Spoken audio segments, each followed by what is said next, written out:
Som povedal ešte 2 minúty. A v podstate, že keď sme spoznali ten rešpektujúci prístup, tak tá reakcia bola v podstate o tom, že len popísať tú situáciu. Hej?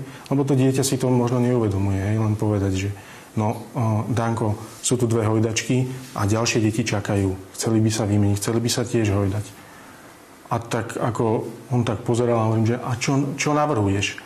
Že akože vtiahnuť to dieťa do toho rozhodovania. Hej? Že čo navrhuješ? Tak ako rozmýšľal, hej, a niekedy sa stalo, že povedal, tak ešte 2 minútky. Alebo povedal, tak ešte 5 krát sa chcem zhúpnuť. Hej. A keď to nepovedal on, tak som to skúsil ja. Hej. Tak zhúpneš sa ešte 4 krát alebo 5 krát. Zdá sa to triviálne, ale v podstate ja to dieťa zapájam do tej komunikácie. Hej.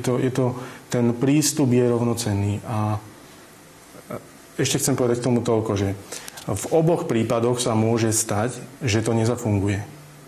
Ale podstatný rozdiel je ten v podstate, že čo počuje to dieťa, keď ho odnášam.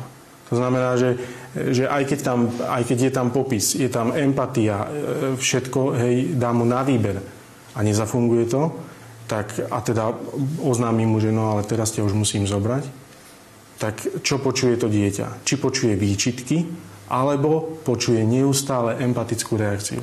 To znamená, ja vidím, že sa hneváš, ja vidím, že by si chcel ešte sa húpať, hej. Ale akože som s ním v tých emóciách, hej.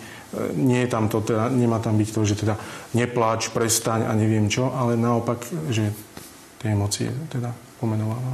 Tá istá otázka pre Hanku. Ako to bolo s trestami? A môžeme už aj zapojiť tie odmeny pre tým a možno potom, ako si spoznala rešpektujúci prístup. Tak my sme sa k rešpektujúcemu prístupu dostali v minúte 12, keď mal náš syn asi 3,5 roka. Bolo to už také zúfalé, že keď som si hovorila, že tak toto je tá výchova, toto je tá radosť, čo má priniesť materstvo a rodičovstvo, tak ja sa čudujem, že vôbec toľko detí prežilo na tom svete. A proste nám to pomohlo v tom, že sme veľa vecí pochopili, ale aj s vecami ešte zápasíme a sú to hlavne tie emócie, a ako povedal tu na kolega, tak je to naozaj o tom, že to nemusí akože zafungovať, ale ten pocit z toho celého máme lepší, akože nie len rodičia, ale myslím si, že aj tie deti. Čo sa možno také konkrétne zmenilo u vás doma?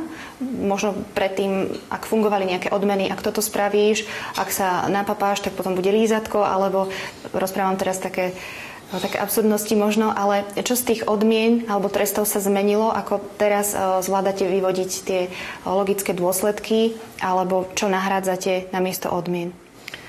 No, zaberá nám to viacej času, čiže nie vždycky to je akože úplne optimálne, lebo človek pracuje s tými svojimi emóciami, veľakrát vybuchne, ale keď máme tú šancu si na to potom sadnúť, že snažíme sa neriešiť vlastne tú situáciu hneď niekedy. Že proste povieme deťom, že toto je teraz také silné, že proste som taká naštvatá, že ja si to musím premyslieť, ako to budeme vlastne riešiť a zvládať. No a veľakrát proste už nepristupujeme k tomu, čo sme robili predtým. Je to vydieranie, trestanie. Ja som napríklad prvého pol roka, keď sme sa dostali k tomuto R+R, tak ja som vlastne riešila len svoje emócie, aby som vlastne v tých chvíľach, ktoré sú tie zaťažkávajúce, nevybuchla a nezdrala tam to dieťa. Proste, že jak to je možné, že toto ty robíš. Takže ja som si vlastne riešila tie svoje emócie a môj muž sa snažil robiť všetky tie techniky, ktoré sme sa naučili. Aj keď časom sme zistili, že nie je to len o tých technikách, ale viac menej musíme ako keby prerobiť si svoj software v hlave a v srdci. Je to vlastne oveľa hlbšie, ako sme na začiatku mysleli, že to bude. Čiže tak nejako postupne sa snažíme meniť samých seba. Nie je to ľahké, ale ja myslím, že to bude mať veľký efekt. Nielen pre nás, ale aj pre deti. Myslím, že aj na začiatku si spomínala, že ten pocit, aj keď to niekedy možno nefunguje tak, ako si predstavíme, ale ten váš pocit, že sme partneri, je predsa len niečo iné, ako keď sa staviame do pozície mocenskej. Hej, my sme mali teraz naposledy takú dosť náročnú situáciu s našim najstarším synom, ktorý sa prihlásil na ročné plávanie. A tak ako nestojí to že je to za babku, proste stojí to docela dosť peňazí a tých krúžkov si nabral veľa. Nevieme prečo, ale z nejakého dôvodu po pol roku proste odmietol na tie hodiny ísť, ale keďže sa z toho krúžku nedalo odhlásiť, lebo je tam proste nejaký minimálny počet účastníkov, tak vlastne najprv sme si prechádzali takou fázou tej zúrivosti, že ako je to možné a troška sme pozabudli na všetky dobré rady kopřivovcov, ktoré sa v knižke spomínajú. A potom sme si sadli tak jeden večer a rozmýšľame, že vlastne čo je logickým dôsledkom toho, čo sa tu udialo.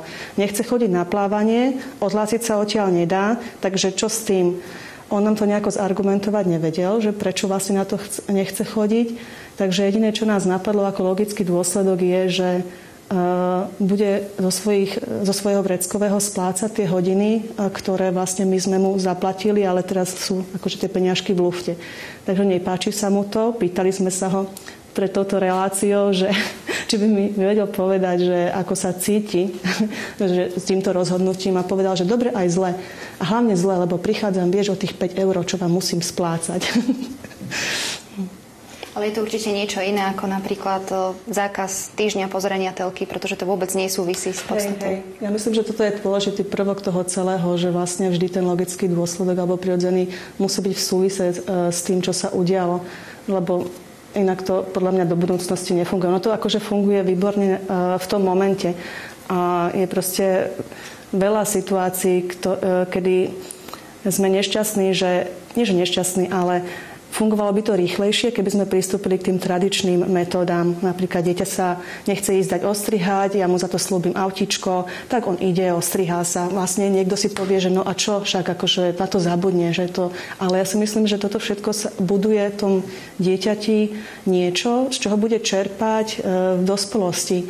Hej, že pôjde do práce, toto ja neurobím, lebo to nemám zaplatené. Proste funguje to na podobnom princípe a tým rešpektujúcim spôsobom myslím, že bude ten človek spokojnejší. Aj bude lepší svet. Ďakujem, Hanka. Otázka pre Janka a Katku. Ako oceňujete Danka? My máme teraz také zaujímavé obdobie s futbalom. Danko veľmi rád hrá futbal. A on tam... A celkom mu ide dobre to počítanie tých gólov. Ale keď hrá s kamarátom a práve ten druhý kamarát dá gól, tak ten náš Danko je nešťastný. A keď dá Danko gól, tak ten druhý kamarát je nešťastný. A trochu to kazí tú hru, inak ktorú milujú. Ja ich až domov na balkón počujem, jak tam výskajú pri paneláku. No a Janko vymyslel také, jak to pomenovávaš, jak odkláňaš pozornosť od gólu? Tak je to, akože pre mňa je to taká vec, taká... ja som sám hrával futbal, hej, a hrával som ho súťažne teda. A vždy som tam videl ten rozdiel, že keď sme hrávali s kamarátmi len tak na ihrisku, tak v podstate možno teda mnohí oteckovia alebo teda si na to spomenú, hej, že v momente, keď tá hra bola o tom, že jedno mužstvo bolo výrazne lepšie a druhé slabšie, tak jednoducho, keď sme hrali len pre tú radosť, tak sme sa vymenili. Aby sme si zahrali. Išlo nám o tú hru. V momente, keď je to súťaž, tak ide o výsledok. Hej? To je tá vnútorná motivácia, zrejme, ktorú sme tu spomínali. Hej, a v podstate začal som teda robiť to, že som to nepočítal.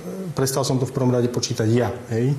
Myslel som si, že akože treba v tom mať poriadok aj voči deťom, že treba vedieť, aký je stav a podobne. Ale prestal som to počítať v prvom rade ja. A potom som začal oceňovať tie deti za to, povedzme, čo sa stalo, za konkrétnu situáciu. Napríklad dobrá prihrávka alebo dobrý brankársky zákrok. Hej? Že vrátiť to späť k tej hre. Že ide nám o hru. Nie ide nám o ten výsledok, ale ide nám o hru. Zatiaľ vám veľmi pekne ďakujem. My si po pesničke ešte pozveme manželov Kopřivovcov a zodpovieme divácké otázky. Tak vám, manželia Martišovci, prajem, aby vám to vychádzalo vo výchove víťazne na všetkých frontoch. Ďakujem. Teraz poprosím pesničku.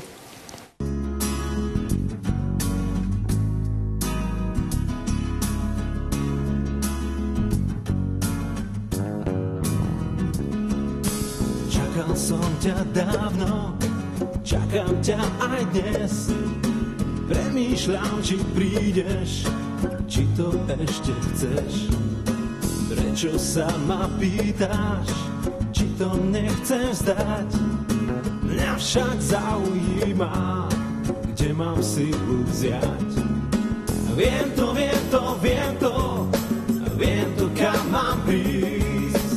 Mňa však zaujíma, či o mňa stojíš. Viem to, kam mám prísť. Mňa však zaujíma, či o mňa stojíš.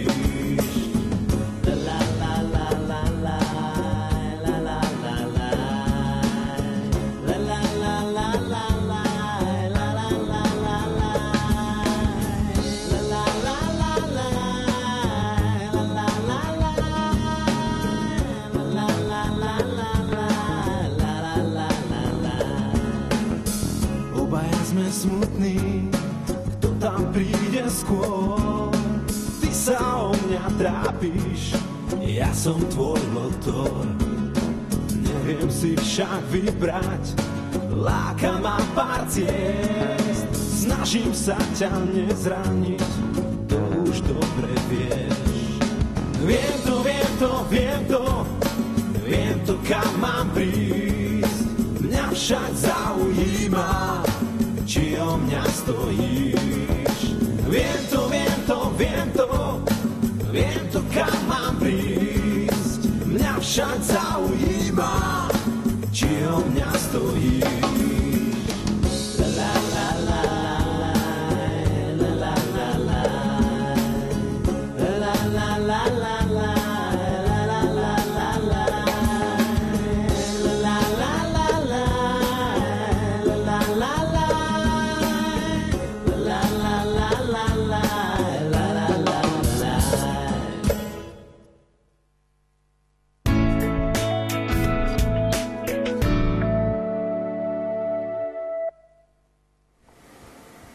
Pred nami sú divácké otázky. Diváčka Michalka sa pýta, chcela by som sa spýtať, ako riešia hostia neustále klamstvá dieťaťa.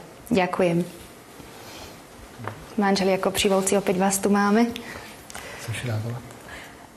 No, klamstva jsou jiné u malých dětí, které mají jiné motivy, že třeba si vymýšlejí, aby získali tu pozornost, aby se udělali zajímaví.